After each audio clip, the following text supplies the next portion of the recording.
శ్యామల తన దగ్గరికి వచ్చిన క్షణం నుండి తన జీవిత విధానమే మారినట్లయింది. ఆమె సంతోషించినప్పుడు తనకి సంతోషం కలిగింది. ఆమె బాధపడితే తనకి దుఃఖం వచ్చింది. ఆమె చిరునవ్వు కోసం ఆరాటం, ఆమె ప్రసన్నత కోసం తాపత్రయం, ఆమె పెంకితనంలో కూడా తనకెన్నడూ లేని సహనం. తన సర్వస్వము ఆమె తప్ప తను అనేది ఏమీ మిగలకుండా అయింది. తన అంతరంగంలో ప్రేమాంకురాల చలనం జరిగింది. ఆమెను చూశాకే తన అద్భుత శృంగార జీవితానికి ఆలంబన అయింది ఆమె ఒక్కతే. అంత అందమైన సిగ్గులో, ఆమె ఆలింగనంలో జీవితం ఇంత రమ్యమైనదా అని విభ్రాంతి కలిగింది. లోకమే రంగురంగుల ఇంద్రధనస్సు అయి వెలిగింది. అలాంటి మధుర స్వప్నాల మధ్య ఈ భయంకరమైన పీడకల, ఇంత అసహ్యకరమైన వంచన. శ్యామల గురించి తనకేమీ తెలియకుండా రోజులు గడిచిపోతే ఎంత బాగుండేది. ఈ రహస్యంలాగా మాసిపోతే తను శ్యామలతో ఎప్పట్లాగే ఎంత ఆనందంగా కాలం గడిపేవాడు. రాజారావులో అశాంతి మళ్లీ తలెత్తింది. అతని మనస్సంతా ఆక్రమించిన ఆమె అందమైన కళ్ళు, తన హృదయపు లోతుల్లోకి తాకినట్టు అనుభూతి కలిగించిన ఆ మృదువైన చూపులు, వాటిలో అస్పష్టంగా భయ సంకోచాలు, నిశ్శబ్దంగా ఊరే కన్నీళ్లు. తను అప్రయత్నంగా వాటిని తుడిచి దగ్గర చేసుకోవటం, గొప్ప ఆలంబన దొరికినట్టు ఆమె తనని అల్లుకోవటం, తన అంతరంగం నుండి మధురమైన పులకరింతలు, ఆకలి నిద్రల్ని సమస్తాన్ని విస్మరించిన తన్మయత్వం, అంతే అంతే జ్ఞాపకం.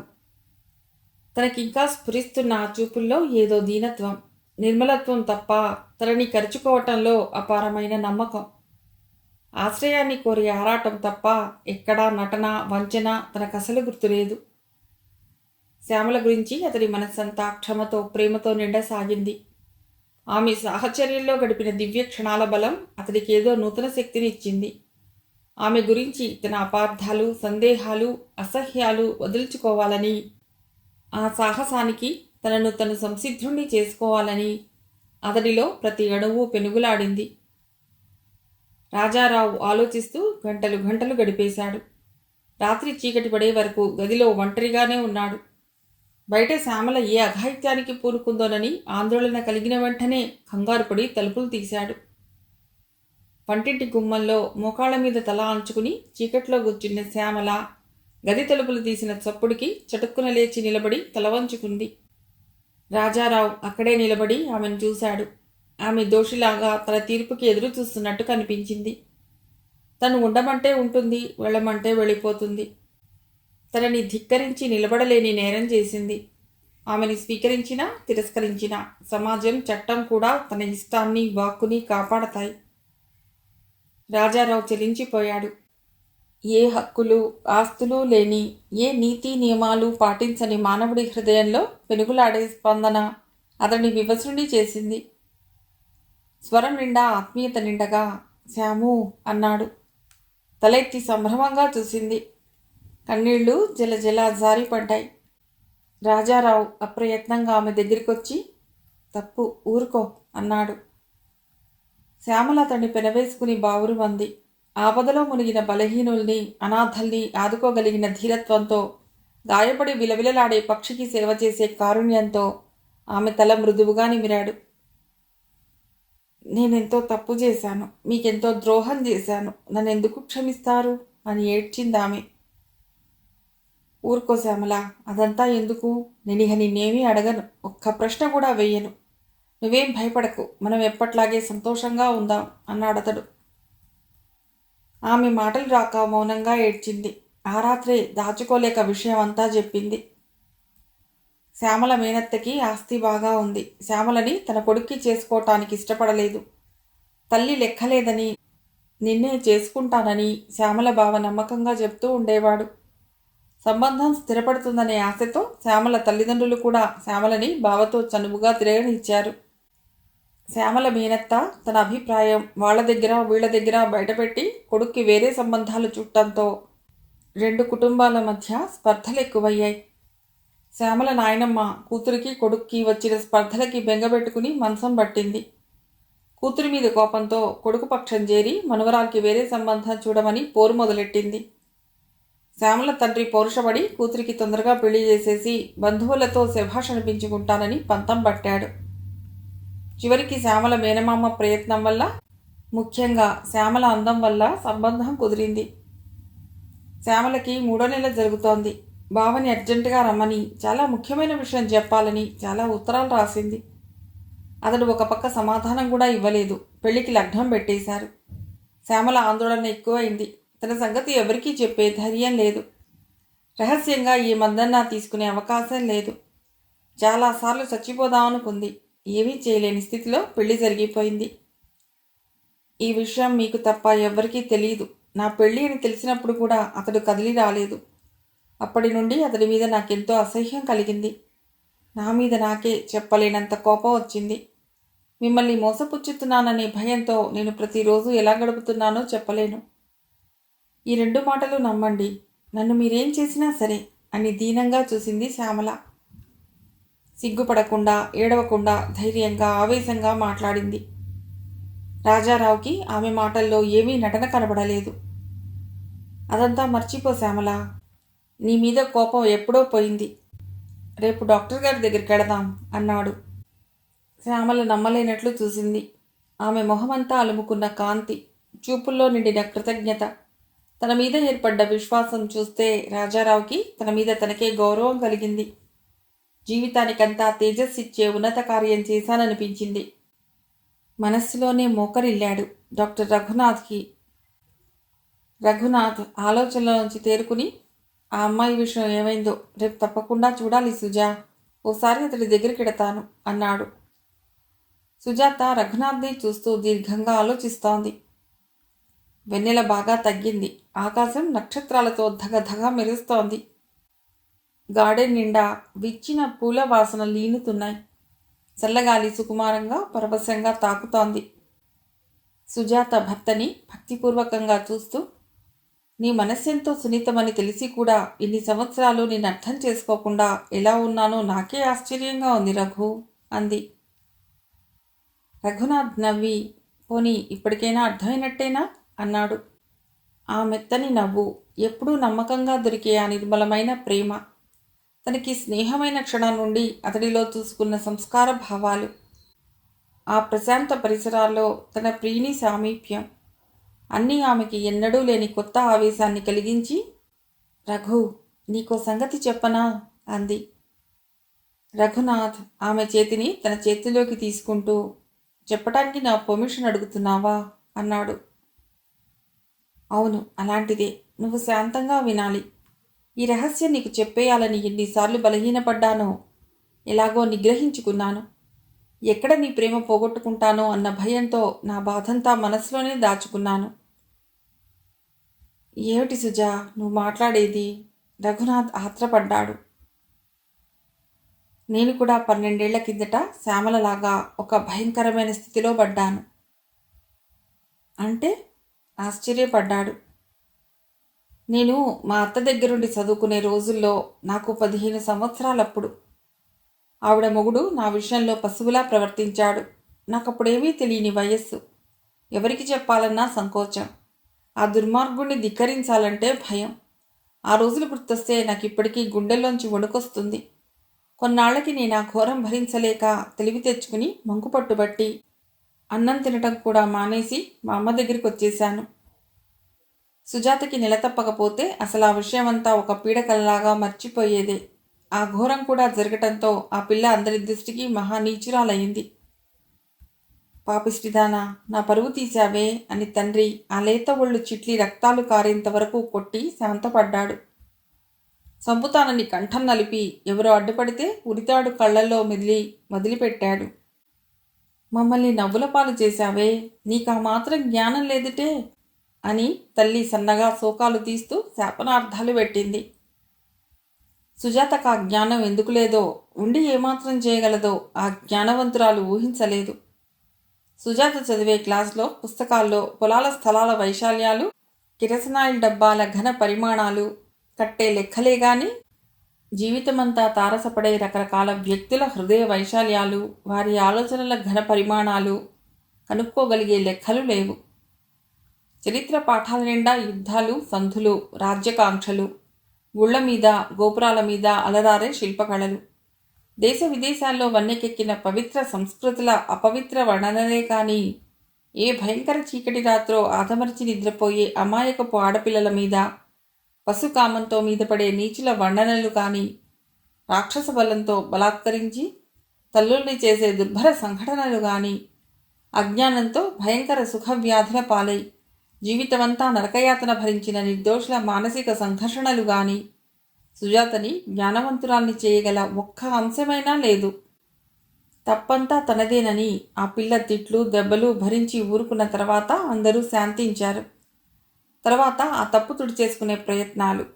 అబ్బా, ఎన్ని మందులు మింగించారో! ఆ పిల్ల చచ్చిపోయేంత జబ్బు చేసిందే గాని అనుకున్న పని జరగలేదు. సృష్టికి ఆ బలం ఎక్కడిదో శిశువు ఆ చిన్ని గర్భకోశాన్ని పట్టుకు వదల్లేదు. చివరికి ఎవరో చెబితే ఆ రాత్రికి రాత్రే ప్రయాణం గట్టించి నన్నేదో ట్రైనింగ్లో చేర్పిస్తున్నామని అందరికీ చెప్పి హైదరాబాద్ రాధాకిషన్ హోమ్కి తీసుకెళ్లారు అంది సుజాత. ఎందుకు? అప్రయత్నంగా అడిగాడు రఘునాథ్. అక్కడ నాలాంటి దౌర్భాగ్యుల్ని ఆదుకుని రక్షించటానికి ధగే అన్న ఒక పుణ్యాత్ముడు ఆ సంస్థ స్థాపించాట. పెళ్లి అనే ముసుగు ఎరగని ప్రకృతి ఆడపిల్లల్ని తల్లుల్ని చేసే ఆ నేరానికి వాళ్ల జీవితమంతా ధ్వంసం కాకూడదనే వాత్సల్యంతో వారి కన్నీటి బొట్లు తుడిచి సేద తీర్చాలనే అపారమైన కరుణతో ఆ సంస్థలో రహస్యంగా పురుళ్లు పోసి ఇళ్లకు పంపిస్తారట. సమాజం విధించే ఆంక్షలకి శిక్షలకి తలొంచి ఆ లేత వయస్సు తల్లులు చిన్నారి బిడ్డల్ని ఆఖరి ముద్దు పెట్టుకుని ఆఖరి చూపు చూసి శాశ్వతంగా వీడ్కోలిచ్చి వెళ్ళిపోతారు. నేను కూడా అలాగే వచ్చాను రఘు, వింటున్నావా అంది సుజాత భారమవుతున్న కంఠంతో. వింటున్నాడు రఘునాథ్. విని భరించాలని విశ్వ ప్రయత్నం చేస్తున్నాడు. చెప్పు సుజా. హైదరాబాద్లో నన్ను తీసుకువెళ్ళటానికి ఆ హోమే లేకపోతే నన్నింకా నాటుమందులు తాగించి చంపేసేవాళ్ళు రఘు. చావు తప్పించుకుని బతికినందుకు సంతోషిస్తున్నాను అనుకోకు. ఇప్పుడున్నంత జ్ఞానం ఆలోచన అప్పుడే ఉంటే ఎన్ని మందులైనా ఎలాంటి గ్రళమైనా మింగి చచ్చిపోవటానికి సిద్ధపడేదాన్ని గాని బిడ్డను కని వదలటానికి ఒప్పుకునేదాన్ని కాదు. ఏ కన్నతల్లికి దాన్ని మించిన చిత్రహింస లేదు. సుజాతకెంతో జుగుప్స కలిగించే స్థితిలో ఆ బిడ్డ తయారైనా కడుపులోంచి ఆ బాధ పోగొట్టుకోవాలని అహోరాత్రులు ఏడ్చినా వాడు పుట్టగానే హృదయంలోంచి తెరలు తెరలుగా పుట్టెడు ప్రేమ కూడా పుట్టింది. చీరలు కట్టుకోవడం కూడా చేతగాని వయస్సులో వాణ్ణికని హఠాత్తుగా ఎన్నో సంవత్సరాలు పెద్దదైపోయింది. వాణ్ణి తల్లి కడుపులోంచి విడదీయాలని ఆది నుండి ఎన్నో ప్రయత్నాలు చేసి ఓడి చివరికి వాడు తల్లి ఒళ్ళోకి రాగానే ఆ ఇద్దరినీ విడదీశారు. తల్లి ఆ బిడ్డని ఎత్తుకోకూడదు, పాలివ్వకూడదు, ప్రేమ పెంచుకోకూడదు. నిశ్చింతగా ఆ బిడ్డను వదిలేసి ఇంటికి వెళ్ళి తల్లిదండ్రుల్ని, బంధువుల్ని, పెద్దల్ని అందర్నీ మర్యాదస్తుల్ని చెయ్యాలి. సంఘ శాంతి కాపాడాలి. పవిత్ర హిందూ దేశ సంస్కృతిని రక్షించాలి. ఎందరూ లేత తల్లులు గర్భశోకాలతో విలసిల్లుతున్నారో ఈ సంస్కృతిలో. అప్పుడు నాకిలాంటి ఆలోచనలేవీ రాలేదు. వాణ్ణి వదిలి వెళ్ళిపోవాలని పిచ్చిదానిలాగా ఏడ్చాను. వాడు పడుకొని ఊగే ఉయ్యల ఇప్పటికీ నా మనసులో అలాగే ఊగుతోంది. ఆ ఒక్క ఉయ్యలేనా? తల్లులంతా నాలాగే ఆ ఉయ్యల చుట్టూ తిరిగి ఏడ్చి వెడుతూ ఉంటారు. ఆ దయనీయ దృశ్యాలు గుర్తొస్తే ఇప్పుడు అనిపిస్తుంది సుజాతకి. ధగే మహోన్నతుడే, కరుణా సముద్రుడే, కానీ పిరికివాడు. ఆయన చేసింది మాత్రం ఏమిటి? సమాజానికి అడుగులకు మడుగులొత్తడమే కదా. ఎలా ఉన్న ఆచారాల్ని అలా ఉంచి గౌరవించడమే కదా. మీ విషయాలు రహస్యంగా దాచుకోండి, కొన్నాళ్ళు ఇక్కడ దాక్కోండి, తర్వాత మీరు కూడా ఏమీ ఎరగనట్టు గర్వంగా అందరి మధ్య తిరగండి అని రహస్యాన్ని రక్షించడమే కదా. ఆ హోంలో ఉండి వెళ్ళిన వారెవ్వరికీ సమాజ దృక్పథం మార్చలేదు. నీకు ఈ బిడ్డ కలగటంలో దోషం ఏమీ లేదు అని ఎవరికీ నమ్మకం కలిగించలేదు. అందరికీ ఏదో పాపం చేశామనే శంక, ఉన్నతమైన సమాజ విలువల్లోంచి దిగజారామనే బాధ, మళ్లీ సమాజంలో ఇమిడి దానికి విధేయులుగా నడుచుకోవాలనే తపన. ఒక్కొక్కరికి సమాజాన్ని ధిక్కరించాలనే ఆలోచన లేదు. తన బిడ్డని తనతో తెచ్చి పెంచుకోగలిగే సాహసం లేదు. ఆ శక్తి ఇవ్వని సంస్కర్తలు రహస్యంగా ఒక్క క్షణం కన్నీళ్లు తుడిచి జీవితమంతా ఆ బిడ్డ కోసం చెమ్మగిల్లే కళ్ళనెలా ఓదార్చగలరు? నేనక్కడి నుండి వచ్చే ఆఖరి నాడు నా చేతుల్లో బిడ్డని ఆయాకిచ్చి ఆ ఇంటి మెట్లు దిగుతున్న క్షణాల్లో నా ఆలోచనల్లో ఇంత ధైర్యం ఉంటే, చుట్టూ మనుషుల అభిప్రాయాల మీద ఇంత నిర్లక్ష్యం ఉంటే, నేనసలు మా వాళ్ల వెనక తల వంచుకుని ఇంటికొచ్చేదాన్ని కాదు. వచ్చినా వాణ్ణి నా ఊళ్ళో పెట్టుకుని తెచ్చుకునేదాన్ని. వింటున్నావా రఘు? నువ్వసలు మాట్లాడటం లేదే? రఘు చాలా ప్రయత్నం మీద మాట్లాడాడు. ఏం లేదు, వింటున్నాను, చెప్పు. నేను ఇంటికొచ్చినా వాడిని మర్చిపోలేదు. చంటి పిల్లల మీద మమకారం ఎక్కువైంది.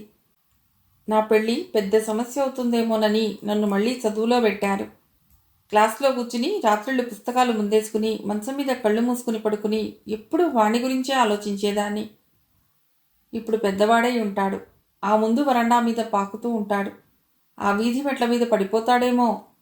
ఆయా వాణ్ణి చూసిందో లేదో. ఇప్పుడు తప్పటడుగులు వేసి నడుస్తున్నాడేమో. ఇప్పుడు ఆ వరండా మీద గంతులేస్తున్నాడేమో. ఇప్పుడు ఆ కాంపౌండ్ అంతా పరిగెత్తుతున్నాడేమో. ఇలాగే నా ఊహల్లో వాడు నెలలు సంవత్సరాలు పెద్దవాడయ్యాడు. అప్పట్లో నాకు పెళ్ళంటే సెక్స్ సంబంధాలు జ్ఞాపకం వచ్చి భరించలేని ఏవగింపు కలిగేది. ఏ మగాణ్ణి చూసినా అసహ్యంతో చాలా దూరంగా మసలాలనిపించేది. నా చదువు పూర్తి చేసుకుని స్వేచ్ఛ సంపాదించుకుని ఆ పిల్లవాడిని తెచ్చుకుని నా కొడుకే అని అందరికీ ధైర్యంగా చెప్పి వాణ్ణి ప్రేమతో పెంచుకుంటూ ఒంటరిగా బతకాలనిపించేది. అవును, తెచ్చుకోవలసింది అన్నాడు రఘునాథ్. ఆ మాటల్లో ధ్వనించిన శాంతి సుజాతకి అర్థం కాలేదు.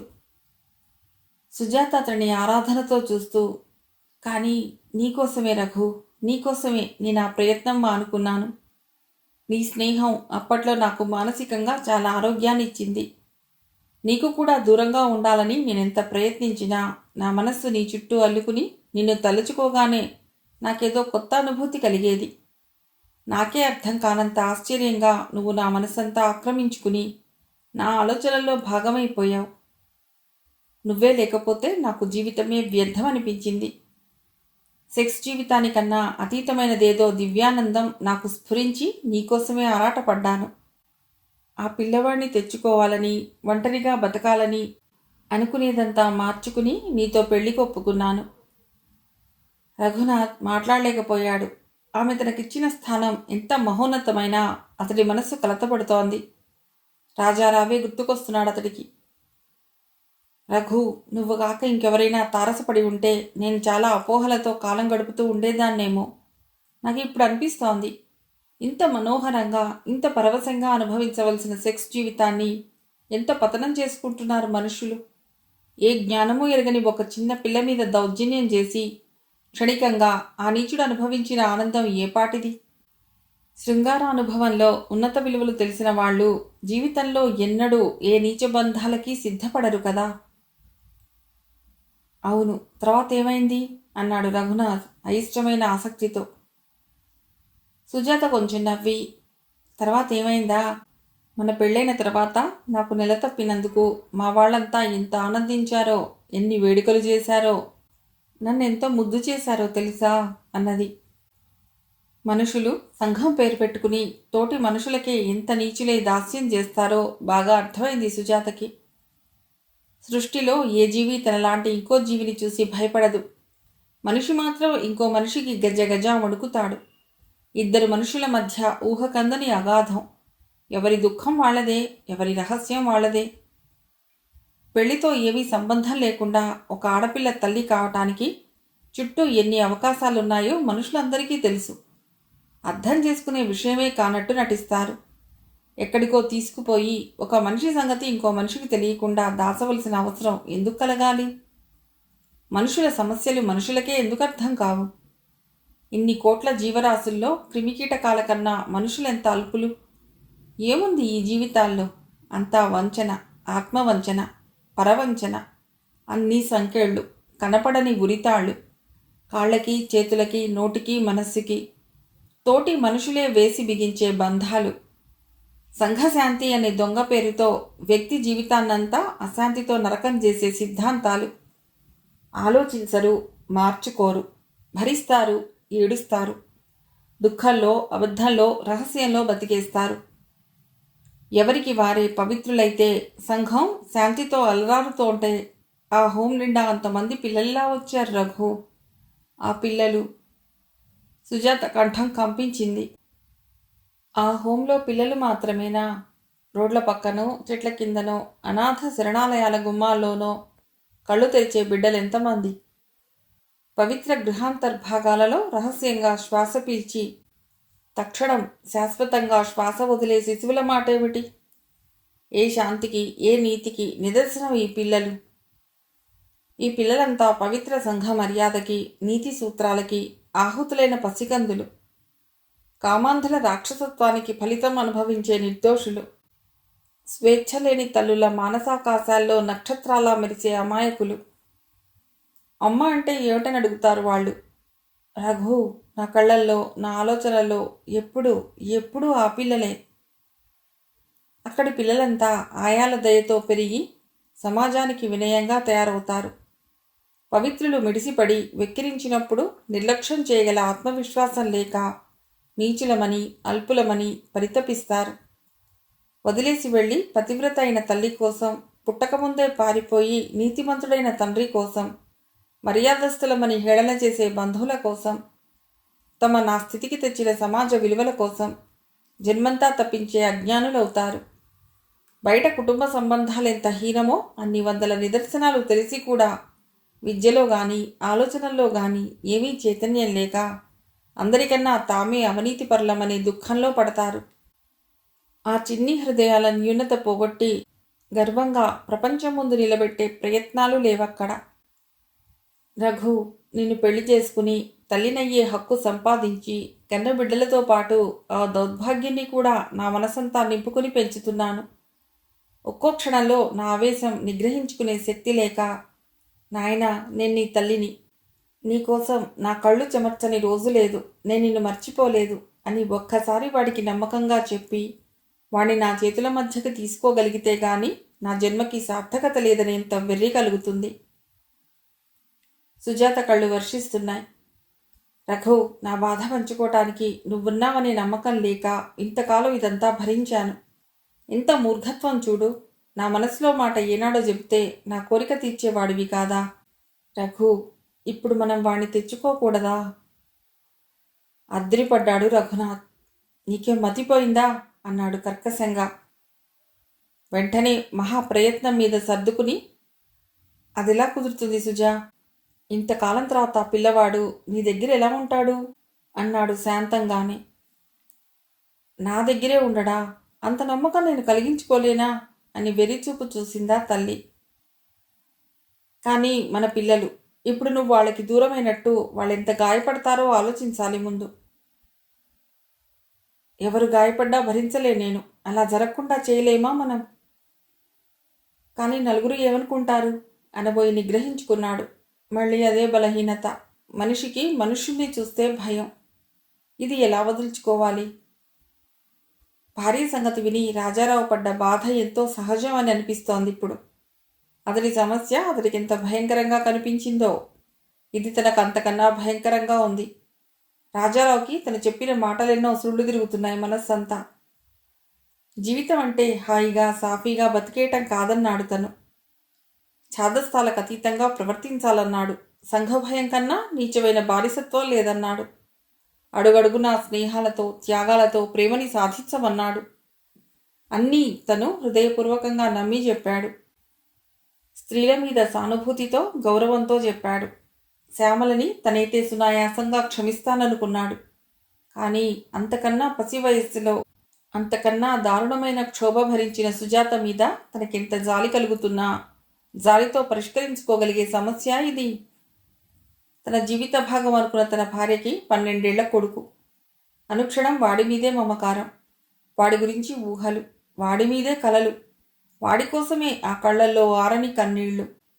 వాడి ముందు మిగిలిన జీవితం అంతా తృఢప్రాయం. ఎంత దౌర్భాగ్యం! తన ప్రేమంతా ఎంత వ్యర్థం! రఘునాథ్ మౌనంలో స్పష్టంగా కనిపిస్తున్న మార్పు సుజాతకి ఆందోళన కలిగించింది. సంకోచిస్తూ, బాధపడుతున్నావా రఘు అంది. లేదు, చాలా సంతోషిస్తున్నాను అన్నాడు విరక్తిగా నవ్వి. నిర్ఘాంతపోయింది సుజాత. అప్పటికి అతడి ధోరణి అర్థమైంది ఆమెకు. పెళ్లికి ముందు మనం ఎంతో స్నేహంగా ఉన్నాం. ఈ విషయం నా దగ్గర ఎందుకు దాచాలి? నేను చెప్పింది నీకేమీ అర్థం కాలేదా రఘు? బాగానే అర్థమైంది. నన్ను నువ్వెంత గాఢంగా నమ్మావో, ఇంతకాలం నువ్వెంత ఆనందంగా కాపురం చేశావో. రఘు విషయంలో తన అంచనాలన్నీ తారుమారై దిగ్భ్రమతో మాట్లాడలేకపోయింది సుజాత. రఘు లేచి నిల్చున్నాడు. దయచేసి ఆ పిల్లాడి సంగతి నా దగ్గర ఎత్తకెప్పుడు. నేను భరించలేను అందామనుకున్నాడు. ఏ అనురాగ బలమో, ఏ సంస్కార జ్ఞానమో ఆపింది అతడిని. తలనొప్పితో చాలా బాధగా ఉంది సుజా, నేను వెళ్ళి పడుకుంటాను అని గబగబా వెళ్ళిపోయాడు. స్థాణువై కూర్చుంది సుజాత. ఆమె మనస్సంతా ఉప్పెనలాగా ఆవేశం పొంగింది. మనుషులంతా ఇంతేనా? రఘు కూడా అనుకుంది. ఎంత నగ్న సత్యం! తను ఆ బిడ్డని వదిలి వచ్చినాడే ఆ దౌర్భాగ్యపు తల్లి చచ్చిపోయింది. ఇహ ఆ బిడ్డ కోసం కాదు తను ఏడ్చేది. ఇంతకాలం తరువాత తన విశ్వాసాలన్నీ చెల్లాచెదురై తన రఘు రాజారావు అంత సామాన్యుడా? రఘు, ఎప్పట్లాగే మనం పరువు ప్రతిష్టలతో గొప్పవాళ్లమై బతుకుదాం. నీ కీర్తికి హోదాకి భంగం రానివ్వను. నీకోసమైనా నేను ఈ అశాంతి భరిస్తాను అని చెప్పి అతడికైనా ఆనందం కలిగించాలనుకుంది. ఆమె చెంపల నిండా కన్నీళ్లు. నిస్సహాయత్వంతో, విరక్తితో ఘనీభవించిన శిలా ప్రతిమలా అచేతనంగా కూర్చుని ఉంది. రాజారావు, శ్యామల మర్నాడు కూడా డాక్టర్ రఘునాథ్ దగ్గరికి వచ్చారు. రఘునాథ్ మిగతా పేషెంట్లతో తొందరగా ముగించుకుని ఆ ఇద్దరినీ లోపలికి పిలిచాడు. ఇద్దరూ చాలా వింతగా కనిపించారు. రాజారావు ఎప్పట్లాగే నవ్వుతూ ఉన్నాడు. శ్యామల ఏమీ భయపడనట్టు నిశ్చింతగా ప్రశాంతంగా ఉంది. రఘునాథ్ నమ్మలేనట్టు ఇద్దరినీ మార్చి మార్చి చూశాడు. ఇద్దరూ సోఫాలో చాలా దగ్గరగా కూర్చున్నారు. రఘునాథ్ ఆత్రంగా చూస్తూ, ఏమిటి రాజారావు, ఏం నిర్ణయించుకున్నావు అన్నాడు. రాజారావు కిందటి రోజు తన మాటలకు కోపానికి సిగ్గుపడ్డవాడిలా నవ్వుతూ, నిర్ణయించుకోవటానికి ఏముంది డాక్టర్, ఈమె ఆరోగ్యం బాగుండేలాగా మందులేమైనా రాసివ్వండి అన్నాడు. డాక్టర్ తెల్లబోయి, ఆరోగ్యం బాగుండేలాగా అంటే అబోర్షన్ చేయించే ఉద్దేశం లేదా?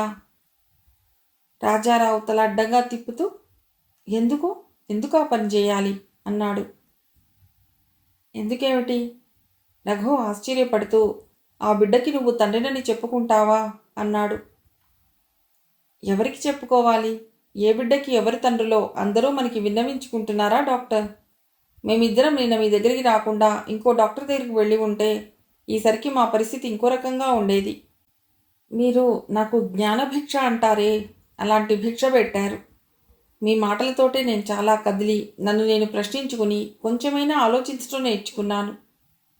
నా ప్రేమకి పరీక్ష అనుకోమన్నారు మీరు. ప్రేమ అనే మాట నాకు చాలా ఎబ్బెట్టుగా వినబడుతుంది. సినిమాలో లాగా, నవల్లో లాగా నేను ప్రేమించి పెళ్లి చేసుకోలేదు. అది ప్రేమో కాదో నాకు తెలియదు. కానీ ఈమె నా జీవితంలోకి వస్తుందన్న క్షణం నుండి నాకే అర్థం కాని సంతోషం ఏదో అనుభవించాను. 12 రోజులకేనా అని నన్ను మీరు హాస్యం చేశారు.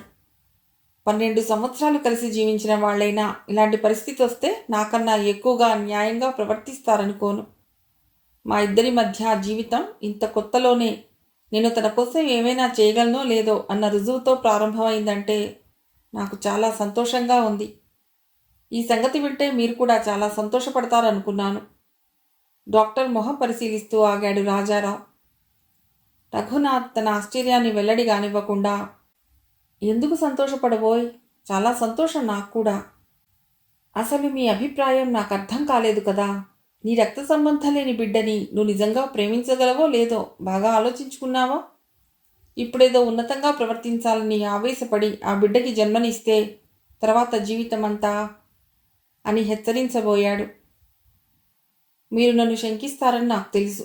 కానీ నేనేదో ఉన్నతంగా ప్రవర్తించాలని ఇలా నిర్ణయించుకోలేదు.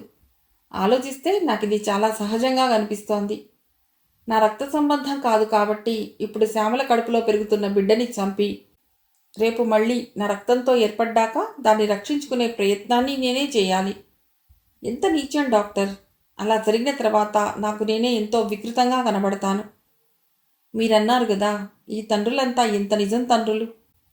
కాకపోతే మాత్రం మానవజాతికి వచ్చిన లోపం ఏమిటి? మన తల్లులంతా పెళ్ళిళ్ళు చేసుకున్నాక మనల్ని కని సంఘం దృష్టిలో మర్యాదస్తుల్ని చేశారు. మనమే ఏ పెళ్లి కాని తల్లికైనా పుట్టి ఉంటే సంఘానికి వెలువడ్డ వాళ్ళం కావాల్సిందే కదా.